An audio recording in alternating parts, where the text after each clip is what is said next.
स्वागत है आपका हमारे न्यूज चैनल साक्ष्य पर। आज हम आप लोगों के लिए एक नया एपिसोड लेकर आ रहे हैं जिसमें देश के प्रसिद्ध और नामी व्यक्तियों के बारे में विस्तार पूर्वक आपको बताया जाएगा।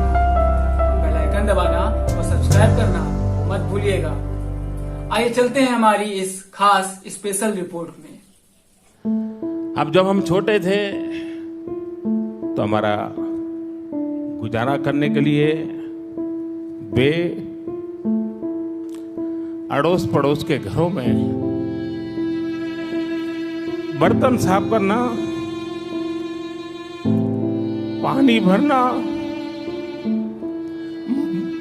मजदूरी करना।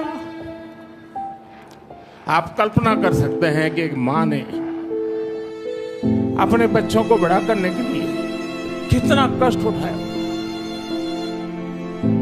और ये सिर्फ नरेंद्र मोदी के केस में नहीं है, भारत में ऐसी लाखों माताएं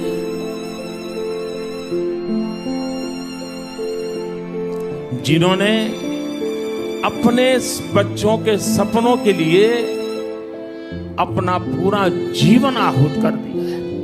भारत की आजादी के बाद जितने भी प्रधानमंत्री हुए सब गुलामी के दिनों में जन्म लिए थे। एक ऐसे प्रधानमंत्री जो स्वतंत्र भारत में जन्मे, आज हम आपको उस प्रधानमंत्री के बारे में विस्तार पूर्वक बताएंगे। ये कहानी शुरू होती है 17 सितंबर 1950 से, जब एक ऐसे बालक ने जन्म लिया जो गरीबी की बेड़ियों को तोड़ता हुआ भारत देश का एक सफल प्रधानमंत्री बना। 6 भाई बहनों में ये तीसरे नंबर का बच्चा जब भारत और पाकिस्तान के बीच में दूसरा युद्ध चल रहा था, उस समय जितने भी सैनिक रेल से सफर कर रहे थे उन सबकी सेवा करने में लगा हुआ था। बचपन से ही देशभक्ति उसके सर पे सवार थी।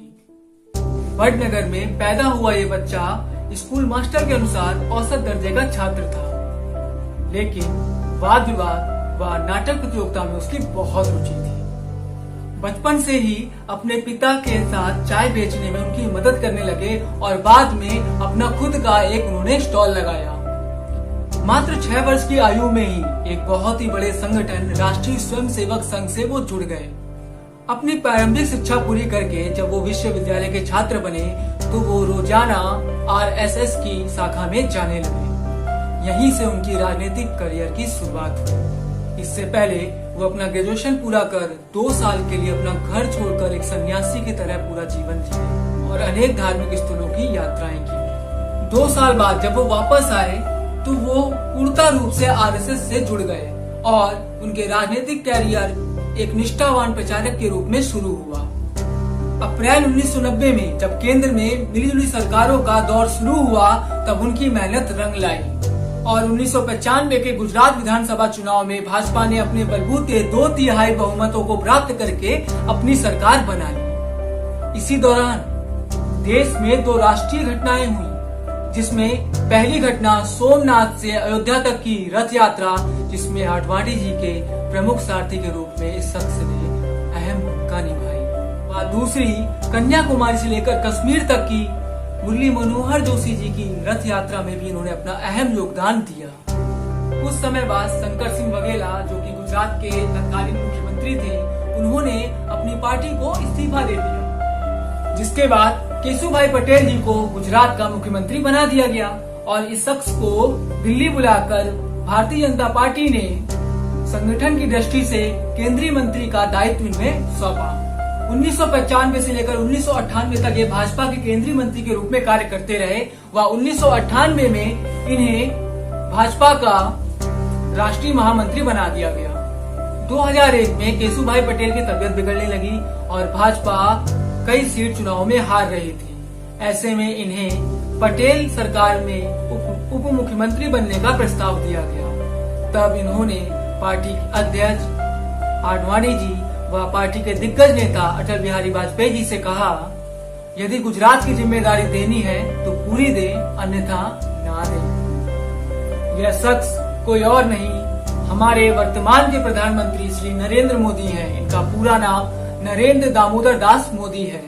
फिर पार्टी कमान ने नरेंद्र मोदी को गुजरात का मुख्यमंत्री बना दिया। 27 फरवरी 2002 को अयोध्या से वापस गुजरात लौट रहे कार सेवकों को गोधरा स्टेशन पर खड़ी ट्रेन में हिंसक मुसलमानों की भीड़ ने जिंदा जला दिया, जिसमें 59 कार सेवक मारे गए। उसके बाद पूरे गुजरात में हिंदू मुस्लिम के दंगे भड़क गए और इस दंगों में मरने वाले 1180 लोगों में से अधिकतर अल्पसंख्यकों की संख्या थी। इसके बाद अनेक विपक्षी दलों ने नरेंद्र मोदी जी से इस्तीफे की मांग की और नरेंद्र मोदी जी ने राज्यपाल को अपना इस्तीफा दे दिया। पूरे प्रदेश में राष्ट्रपति शासन लगाया गया और गुजरात में दोबारा चुनाव हुए। उन चुनावों में भारतीय जनता पार्टी ने 182 सीटों में से 127 सीटें जीतकर दोबारा अपनी सरकार वहां पे नरेंद्र मोदी जी के नेतृत्व में बना ली।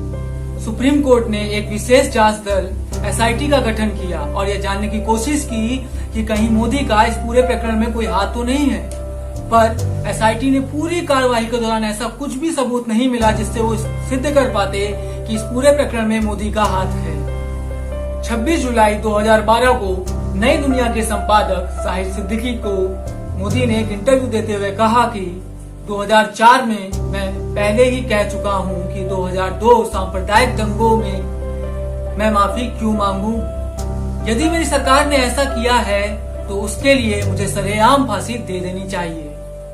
इसके बाद गोवा में भाजपा कार्य समिति ने नरेंद्र मोदी जी को 2014 लोकसभा चुनाव की कमान सौंपी।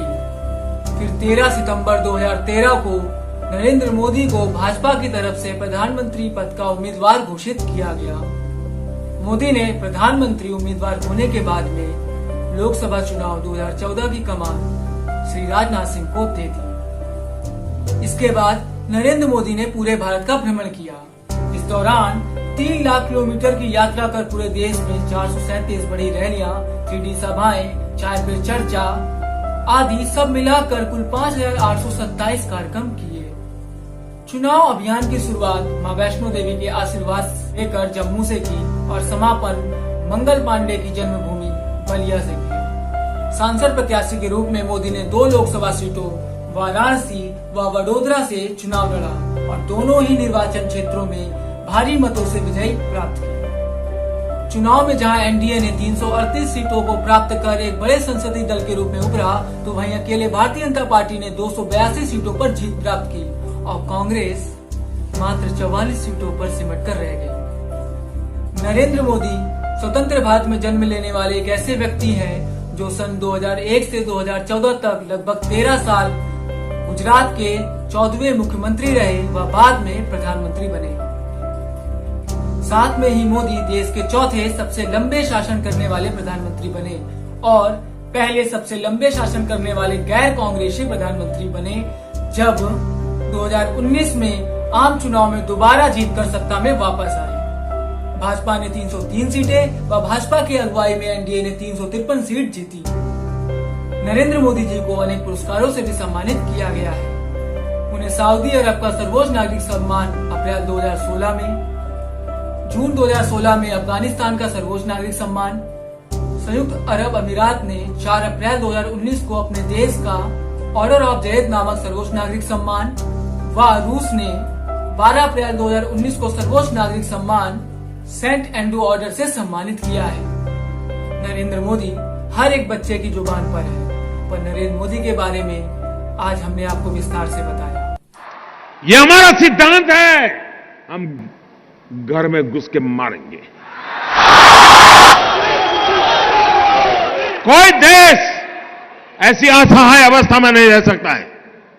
40 साल से आतंकवाद हिंदुस्तान के सीनों में गोलियां दाग रहा है जी।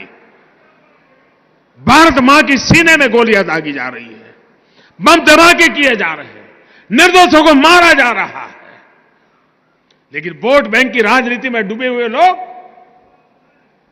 कदम उठाने से डरते हैं। मुझे सत्ता की कुर्सी की परवाह नहीं है, मुझे चिंता मेरे देश की। मोदी को गाली देने के लिए कोई कम जगह है क्या? पूरा मैदान खाली पड़ा है और मोदी को कोई इतराज नहीं है। सेना को क्यों गाली देते हो? देश के वीर जवानों को क्यों बदनाम करते हो? उनका मनोबल क्यों तोड़ते हो? दोस्तों, जिस प्रकार से हम देश की सुरक्षा के लिए प्रतिबद्ध हैं और यह लड़ाई हमने छेड़ी है जी। या मान के चलिए, हम देश हित में जो भी आवश्यकता होगा उसको करना हमारी प्राथमिकता रहेगी। मैं देश को विश्वास दिलाना चाहता हूं। अगले एपिसोड में हम फिर आएंगे एक प्रसिद्ध व्यक्ति के साथ में, उसके पूरे जीवन को हम विस्तार से आपको बताएंगे। और ऐसी खबरों को देखने के लिए जुड़े रहें हमारे न्यूज चैनल साक्ष्य के साथ में। और हाँ, बेल आइकन दबाना और सब्सक्राइब करना मत भूलिएगा।